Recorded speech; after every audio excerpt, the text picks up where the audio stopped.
Coming in at 5, rats in the toilet.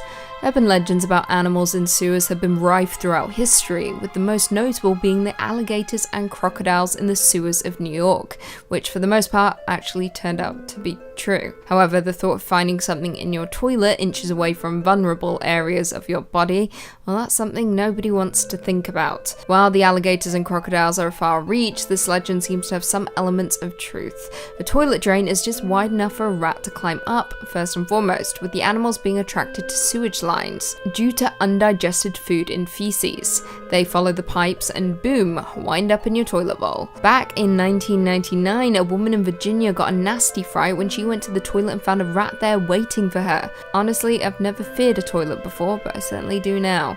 Apparently this has happened enough times for public officials to put out a warning. If you encounter a rat in your toilet, close the lid and flush. Godspeed.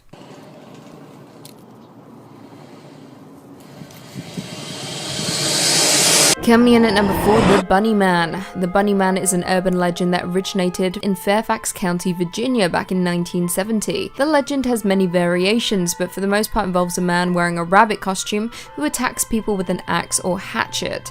Most of the stories occur around Colchester Overpass, a southern railway overpass spanning Colchester Road near Clifton, Virginia, sometimes referred to as Bunny Man Bridge. In the tale, an escaped mental patient takes to gutting bunnies and hanging them from the bridge, but later escalated to the madman hanging teens in a similar manner. However, the legend is based out of reality. Following extensive research into the Bunny Man, the legend was linked to 2 cases of a man in rabbit costumes threatening people with an axe, with the vandalism reports occurring 10 days apart in 1970 in Burke, Virginia. The first incident occurred on the night of October 19, 1970 by US Air Force Academy cadet Robert Bennett and his fiancée, who were visiting relatives in Burke. While returning from a football game that evening, they reportedly parked their car in a field to visit an uncle who lived across the street.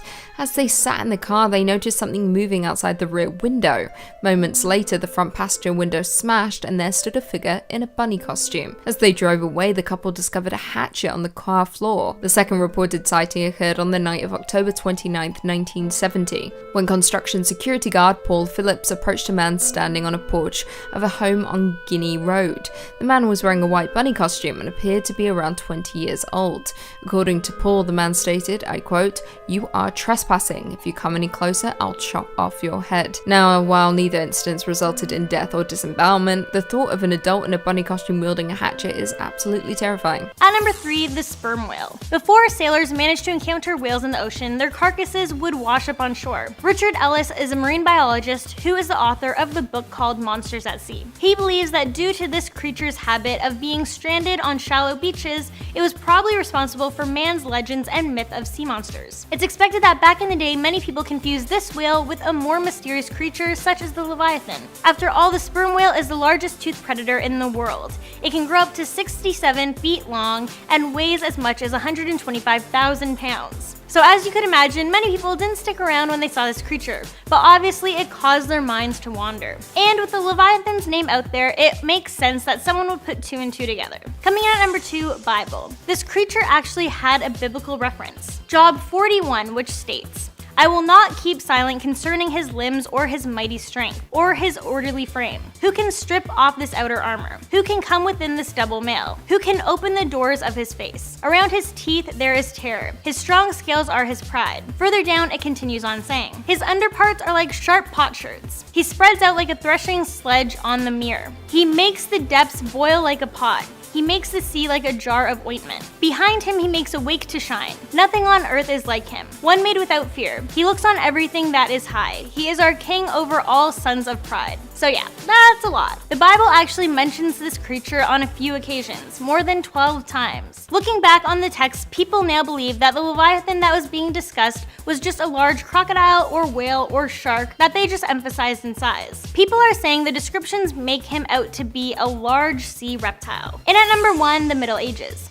So obviously, going off what the Bible said, people were freaking out about this creature. But it turns out the legend is even darker. In the Middle Ages, this sea creature was used as an image of Satan. It was said to endanger both God's creatures by eating them and God's creation by threatening it with waters of chaos. This creature became associated with the visual motif of the Hellmouth, which was said to be the monstrous animal who would eat the damned at the Last Judgment. Coming out number 5, ashes. So apparently people who work at Disney have to constantly be on the lookout for people dumping ashes. And yes, I'm talking about actual human remains. Apparently it's not uncommon for people who have passed on to have asked their loved ones to dump their ashes on the grounds at Disneyland. Yeah, that's pretty eerie. A story about someone dumping their relatives' ashes while on the Haunted Mansion ride made its way around the internet, and ever since then, apparently it's become more of a common thing. The park actually has a particular cleanup crew on standby for when this kind of thing happens. Illegally scattering human ashes is a misdemeanor, but it's kind of an easy thing to cover up, especially if you're on a ride. There was actually one woman who was caught in the act, but when questioned, she said that it was just baby powder and quickly left, basically leaving no way to prosecute her. And at number 4, the 7 dwarfs. So I'm sure you've heard this tale by now, but if not, word's going around that the personalities of the dwarf characters in Snow White and the 7 Dwarfs represent the 7 stages of cocaine addiction. Yeah, so apparently cocaine users often experience the following stages: sleepy, grumpy, bashful, sneezy, dopey, and happy. Yeah, I guess they just kind of left Doc out of that one. But anywho, it said that people go through these stages during the high and even during the withdrawal. So there is a chance that this might be real. A lot of people like to believe these characters weren't made up based off of drug effects, and I mean, I'd like to believe that too. There's even the fact that cocaine was highly illegal and not a drug of choice back when this film was made, so that helps to debunk it. But there's a lot of drugs that are illegal now, and that doesn't stop people, so you never really know. Coming in at number 3, we have Polybius. Polybius is an urban legend that emerged back in the early 2000s, with it concerning a supposedly fictitious arcade game called Polybius.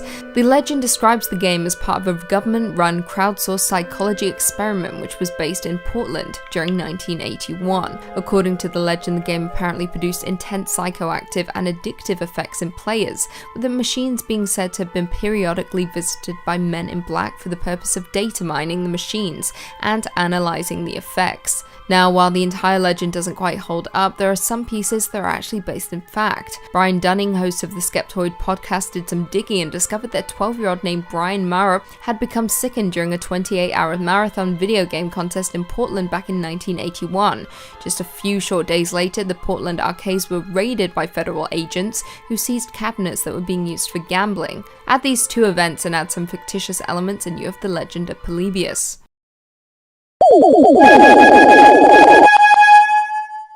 Coming in at number 2, we have Candyman. The Candyman is an urban legend that tells the story of a murdered slave who returns from the dead in search of revenge if you say his name 5 times. In 1992, a Candyman movie was released based on the short story The Forbidden by Clive Barker. This in turn sparked 2 sequels, as well as a slew of paranormal games that friends dare each other to play. According to the urban legend, if you look into a mirror and chant the name Candyman 5 times, he will appear behind you and kill you with his hook. Now, although this is a legend and you will likely not invoke him by saying his name, there is some reality to the story. In the Candyman movie, after saying his name 5 times, Candyman breaks through the medicine cabinet in a bathroom in order to kill his victim. This part is factual, believe it or not. Back in 1987, the Chicago Reader published a story about Ruth McCoy, a woman living in a Chicago housing project who called 911 insisting she was being attacked. When responders arrived, they found her shot body, with investigators determining that her assailants had gained access to her unit by climbing through her medicine cabinet, which adjoins the apartments. The complex was supposedly built that way so that plumbers could attend to leaks by simply removing the cabinet to reach the pipes. However, this in turn resulted in people using this method to burgle and murder. Absolutely terrifying. And finally, coming in at number 1, we have Cropsey. Once upon a time, Cropsey was a mere urban legend, the boogeyman of Staten Island in New York City. Cropsey was rumored to be a homicidal madman who had escaped from a mental institution and had a hook for a hand, who supposedly hunted children and dragged them back to the tunnel system under an abandoned hospital. Parents would often use Cropsey as a way to frighten their children into being good and staying close to home. The urban legend became so popular it inspired a 1981 slasher movie called The Burning, which very quickly became a cult classic. However, what was thought to be fiction quite quickly became reality. In the 1980s, Cropsey came to life in the form of a deranged killer who really did kidnap children. He was called Andre Rand. Rand was a janitor at the Willowbrook State School on Staten Island, which would eventually be closed in 1987 due to corporate punishment and rampant sexual abuse. In 1981, Holly Ann Hughes did not return home after going to the store to buy soap. Rand supposedly pulled up, pulling Holly into his car and driving away. Then again in 1983, 11-year-old Thais Jackson was reported missing after her mother had sent her to purchase food. She never returned. She was last seen exiting the Mariners Harbor Motel in Staten Island days after Rand had been released from prison. Then in 1987, Jennifer Schweiger was reported missing, and her body was later found underground after a 35-day search. Rand was ultimately convicted of the crime. A documentary about the madman was made entitled Cropsey, in which they speculate that Rand may have been involved with Satanism and provided the children to be sacrificed. Ultimately, Rand was sentenced to 25 years to life in prison, with eligibility for parole in 2037, at which time he'll be 93 years old. Coming in at number 5, we've got the body under the bed. I don't know if this counts as an urban legend or a universal experience. Everyone has, no exceptions, checked under their bed for monsters or something of the like. There are countless stories of robbers, murderers, doppelgangers, and assorted fireflies hanging out beneath people's mattresses, but nobody ever expects it to come true. At least, not after graduating grade school. But this is exactly what happened to a hapless couple trying to relax at a hotel after a long day. Thankfully, there wasn't a living creature lying in wait beneath the bed frame, but the body below wasn't much better. The couple shuffled into their room and immediately noticed that something was off. It smelled real bad. Corpse-like even. If you checked into a hotel room and the first thing you noticed was the distinct odor of rotting flesh, you'd be upset. So the couple called down to the front desk and complained about the stench. After moving the duo to a less rotten room, the smell was investigated, leading to the discovery of a dead body beneath the bed. The state of the body also implied that it had been lying there for weeks as different guests stayed in the room. I'm sure they were pleased as punch when they discovered that their hotel stay involved an undiscovered cadaver underneath their sleeping heads. What do you even do as a hotel staff at that point? Do you own up to the corpse being under the bed, or do you just hope the story fizzles out? Either way, the classic myth of the below the bed body has been proven true, at least in this case. Is it worth checking below the hotel bed now? Coming in at number 4, we've got rats in the toilet bowl. I'll preface this entry with an unfortunate truth. Crocodiles can't actually survive in the New York sewer system. I know it's hard to take, but it's true. Even if folks kept them as pets and then flushed them when they were babies, they wouldn't survive long during New York winters, and we wouldn't see them crawling up through the pipes anytime soon. Plus, living in filth is bad for most creatures. Creatures that aren't rats, I guess. Here is another unfortunate truth. Rats have been found in people's toilets after crawling around in the plumbing. And they're not going to be too friendly after making that trip either. See, drain plumbing is the perfect size for a mangy rodent to wriggle through, especially if there's scavenging undigested food matter left behind after your last trip to the porcelain throne. Rats are often attracted to sewage lines thanks to these particular waste particles and will sometimes travel along to the very end of the line being your toilet bowl. They're very good swimmers, you know. It's okay to have a complete and total mental breakdown if this happens to you. Nobody expects you to keep it together if a sewage-covered rodent places itself inches from your private bits. They're not quite as suave as Roddy the Rat from Flushed, unfortunately. There's one tale where a woman in Virginia got bit on the butt by one of these spelunking scrabblers. So yeah, check your toilet bowl before you hunker down, unless you're cool with some tiny teeth on your taint. And if you do end up seeing one, treat it like any other filthy floater and flush it. Coming in at number 3, candlelight. This one actually comes from our Disney Park conspiracy theory list. If you haven't checked out that list, then make sure you do so after this video. It's really spooky. So this is both a conspiracy theory and an urban legend. It kind of balances on the edge of both. So I had to include it on this list too. So if you go to Disney a lot, then you've probably noticed that on Main Street in the firehouse on the 2nd floor, there's always a light that's turned on. Well, when Walt was alive, he used to sit up there and watch as the families would pass by. He even set up speakers so he could hear what they were saying because he wanted to make sure they were having a good time. This is also a place he'd like to go to just relax. So he kind of turned it into his own personal little apartment. Well, once he passed away, it was said that his spirit stayed there. An old employee said that they were cleaning the area and dusting. As they left, they naturally turned the light off. Once outside, they noticed the light was back on. The employee then went back inside to turn the lights off again, but they turned back on once they were outside. And this actually happened a number of times. She swears that the last time she went up to turn the lights off, she heard a voice say, "Don't forget I'm still here." Eventually, they just decided to leave the lights on as a tribute to Walt Disney. Or, you know, that's what they say, but it's probably just for the fact that he won't let them turn them off. Coming in at our number 2 spot, All Connected. Now, this urban legend comes from a lot of fan theories. So there was a really popular theory that made its way onto the internet back in 2013. And that was the theory that all Pixar movies exist in the same universe. And this theory really freaked out fans because it's entirely possible and we've all just been so oblivious to it all of these years. So as we know, Disney loves to kill off the parents. It's just a thing they do. We've accepted it. Except in Moana, they kept both her parents around. But then they did kill off the grandma, so yeah, that's not much better. But anyway. According to this theory, the death of Anna and Elsa's parents actually crosses over with 2 other hit films, which are The Little Mermaid and Tangled. So basically this theory states that the King and Queen of Arendelle were on their way to Rapunzel and Eugene's wedding when their boat sank. And that sunken ship that's featured in The Little Mermaid is actually the King and Queen of Arendelle ship. There it is. Isn't it fantastic? Yeah, sure, it's great. Let's get out of here. Yeah, that's the one. Then in an alternative version of the Frozen theory, Anna and Elsa's parents never sank to the bottom of the ocean. Instead, they actually washed up on shore of a jungle, and the queen later gave birth to a baby boy and built a treehouse before getting eaten by a leopard. Sound familiar? So if this theory is correct, then that means that Tarzan is Anna and Elsa's long-lost brother. But we all know from watching Tarzan that his parents didn't give birth to him on the island, so that theory got corrected real fast. But what makes this even more interesting is that Chris Buck, who is one of the co-directors of Frozen, actually put forth this theory himself. Yeah, that kinda messes with your mind. Maybe it's true. And at number 1, Small World Hanging. Yeah, this one definitely made its way around the internet. So apparently in 1999, a girl and her family visited Disneyland. At the time, this girl was 12 and her sister was 6. They decided to go on the Small World ride, you know, as most children do. Towards the end of the ride, it just stopped out of nowhere and some of the lights suddenly shut off, and then this caused the rear lights to illuminate the ceiling. The animatronic dolls and the moving displays shut off, and then the crew members that were wearing red overalls walked along the boats to help the passengers exit the boats and help them onto the display to get them out of the building through the emergency exits. Outside, there were police and a fire truck waiting.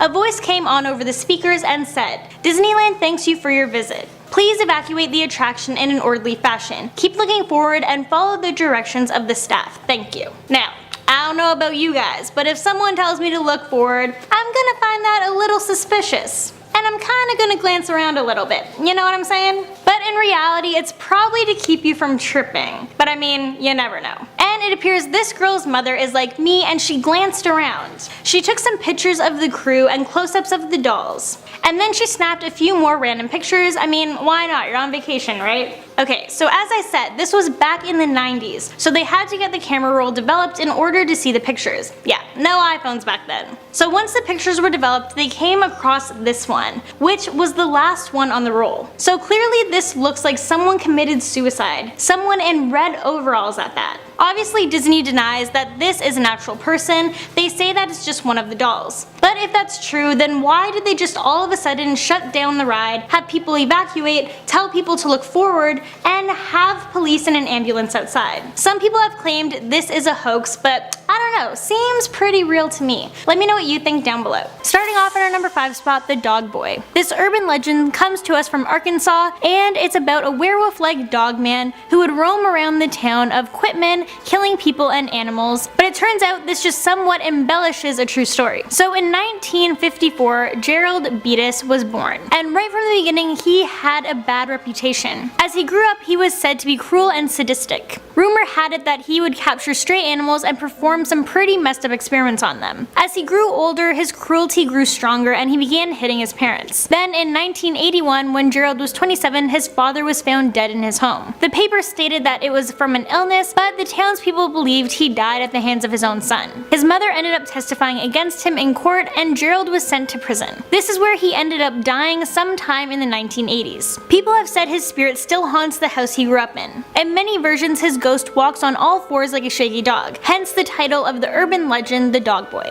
In at number 4, the Pig Pen of Death. Yeah, this one's just really psych. So as legend has it, one man, let's call him Bob, tied another man, let's call him Tim, up to a chair and threatened to feed him to the pigs if he didn't do what he wanted. Tim refused to do what Bob requested of him, so Bob tossed tied up Tim into the pig pen. Also, I should mention, at this point, Bob had been basically starving his pigs. So as soon as Tim was in the pen, the pigs went after him and ate him alive. Yeah. Lovely. Apparently pigs like to eat us as much as we like to eat them. Now where this legend came from. A Vietnam War vet in Oregon began to raise some pigs on his farm as treatment for his post-traumatic stress disorder. Things were going well and the pigs being there really helped. The man's family even referred to these pigs as lifesavers. But then in 2012 the man went out to feed his pigs and he was never seen again. And no one knows what happened to him to this day. When his family went to look for him in the pen, all they found was his dentures and a few scraps of fabric from the clothes he was wearing, as well as little bits of flesh scattered about. So it's clear that these pigs ate him. For what reason? Who knows? The family doesn't know if he had a heart attack or if one of the pigs just took him down. But for whatever reason, this man's pet pigs completely turned on him and devoured him. Yeah, that's just so messed up. Coming in at number 3, we've got reappearing cities. To be fair, this is more of a legend than an urban one, but it's fascinating just the same. Legendary lost cities are a staple in the imaginations of explorers. El Dorado, Aztlan, Atlantis, wouldn't it be incredible to find them? Imagine the discoveries that might be made, the lost history recovered. Although many have sought these locations out, few have succeeded, which is why it's so exciting when one does reappear. Way back in the 18th century, a British tourist wrote down the story of a group of temples hidden under the sea in southern India. It seemed that a wicked flood subsumed 6, leaving the 7th still standing on the shore. For centuries, this legend stood as people told the tale of the curtailed temples. Then, following a destructive tsunami in 2004, the temples were revealed to the world once more. The coastline receded far enough that people could finally get a closer look at them, drowned so many years ago. The tsunami itself was devastating, so I'm not sure if it was the best trade. And let's be real, hidden temples often contain curses waiting to be unleashed upon the world. Something tells me that these making a triumphant return might bring some additional dread to the surface. Nobody go looking for hidden treasure now, you hear? Coming in at number 2, we've got the Maine Hermit. All the scariest stories come from New England, just as Stephen King and H.P. Lovecraft. With all of the iconic additions to the horror canon these two provided alone, there are enough urban legends to fuel Boston's surroundings for generations. But if you look a little closer at the yarns these legends are spinning, you'll realize that a lot of them just simply can't be true. At least not in the way that we could ever understand. There are no deadlights, no Pennywise the Clown, no demonic cornfields or Wendigo-infested graveyards, no mysterious fishman hybrids, no Miskatonic University, no Arkham. If you have proof to the contrary, please let me know. I would love to be proven wrong on this. But for now, we'll have to look to an actual local legend that was inevitably proven true. If you were the outdoorsy type, you might have made it out to central Maine's North Pond area. You might have noticed that some of your stuff was disappearing without explanation. This kind of behavior went on for decades, with vacationers, cottagers, and campers all experiencing some sort of disappearing supplies. This led to folks believing that a single entity was sticking around and stealing their stuff. And guess what? They were eventually proven right. It was discovered that a man by the name of Christopher Knight had been living alone in the woods for upwards of 25 years. That's a long time to be living alone unbothered, but good old Chris Knight knew exactly what he was doing. Living off the land, largely, but also committing small-scale steals whenever he needed something a little extra. And he's probably living the life, too. In the end, he was a pretty reasonable guy. Most folks would assume that hermits are volatile and dangerous, but Chris seemed to have a good head on his shoulders. When confronted by a warden, he admitted that he was behind something like 40 robberies a year. An honest hermit, who knew? And finally, at number 1, we've got corpse decorations. It's a classic campfire tale that has evolved with the times. A secret serial killer uses the bodies of his victims to decorate an abode, or a twisted mortician convinces kids to gallivant beneath pieces of people on Halloween. It's been done in movies, on TV, and in video games galore, but there's no way this actually happens, right? Well, actually, it did once. It wasn't as malicious as many of the tales make it seem, though. There wasn't some crazed lunatic hanging a real body from the eaves just to get away with it, no. Instead, it was an accidental accentuation. Way back in the early 20th century, there was a criminal by the name of Elmer McCurdy. After dying, McCurdy was embalmed and carted around as a sideshow attraction all across Texas. People came from far and wide to see the preserved body of a notorious criminal. Funeral parlors, carnivals, and all sorts of cavalcades of perversion showed off the body. It was so well traveled that for a while people totally lost track of it. Eventually, over 50 years later, the body made its return as a funhouse prop. Somehow, an employee of the New Pike amusement park saw this preserved corpse and said, "Yep, that's a fake body, all right." So Elmer went up and stayed up for quite a while. In fact, the only reason he was discovered to be real was that a crew member from a movie being shot on location tried to adjust the body for a shot. In doing so, Elmer's arm came right off. The man was just doing his job and ended up tearing a dead man's limb from its body. Oh my. So while it's unlikely that creepy Mr. Jenkins down the street is hanging real corpses from his oak tree, you better double check your props before putting them up.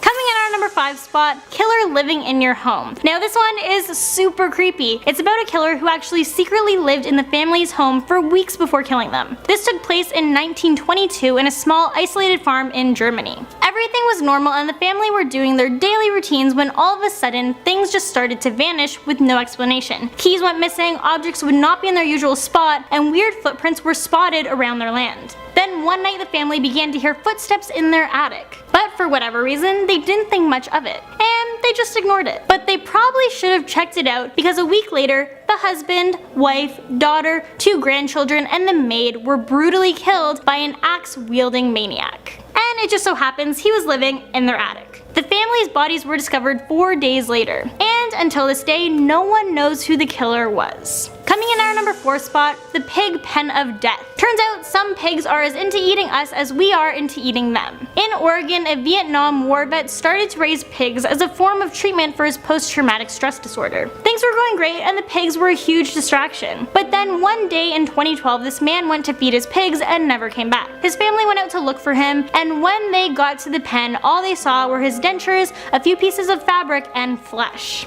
It's unclear what exactly happened. Maybe the man had a heart attack, or maybe the pigs were just hungry. But whatever reason, these pigs devoured him. At number 3, Alice killings. This is one of Japan's most famous urban legends as well as one of its newest. It revolves around a series of murders that happened between 1999 and 2005. It's said that these victims did not know one another and that all of the killings were done in different ways. But there is one similarity that tied them all together, and that is the fact that a single playing card with the word Alice written on it in the victim's blood was found on all of the bodies. Now, that is the legend. The truth is that there is no evidence of these killings taking place. But these legends did come from somewhere, and that is from the story of a serial killer who did in fact identify who he killed by placing playing cards on their bodies. But this was in Spain, not Japan. And in the real version, the killer was caught in 2003 and was sentenced to 142 years in prison. So as there were similarities that this Japanese urban legend was based off of, it got blown out of proportion. But it gained popularity by being on the internet. Coming in at number 2, Corpsey of Staten Island. So this is one I've never heard before. If you live in Staten Island, then let me know if you're familiar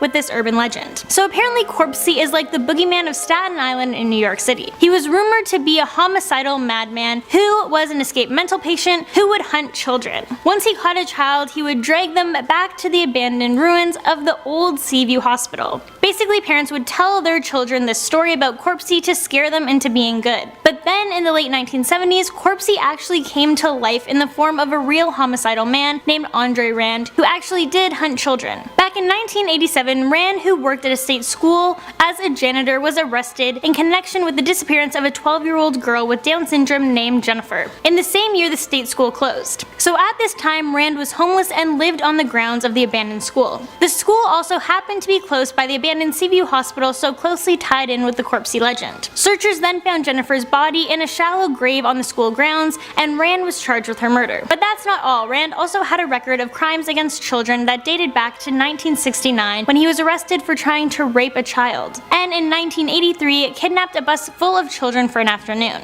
Rand was charged 25 years for killing Jennifer. He was eligible for parole in 2008, but in 2004, police convicted him for another case from years before, and he was given another 25-year sentence. He will not be eligible for parole until 2037, when he will be 93 years old. That's pretty crazy. Alright, and before we jump into number 1, I just want to remind you guys to please show some love by subscribing to our channel, and make sure you stay tuned until the end of the video as I'll be answering your questions. And if you would like to be featured in an upcoming video, then make sure you leave those questions down below. And in at number 1, Charlie No Face. No-Face. This urban legend is coming from Pittsburgh, Pennsylvania. Charlie No-Face was a cautionary tale for children. Parents told their kids that Charlie was a man who was foolishly playing with nearby power lines when he had an accident which caused his face to become severely burned. Parents told this story to their kids to keep them from messing around with exposed electricity. Charlie No-Face was said to lurk around in abandoned train tunnels at night and made electricity flicker and turn on and off with his presence. He was also said to wander dark alleyways and deserted country roads late at night. This urban legend was based on a real-life man. His name wasn't Charlie though, it was Raymond Robinson. He had suffered a severe accident involving a dose of 1,200 volts on an electrical trolley bridge when he was a kid.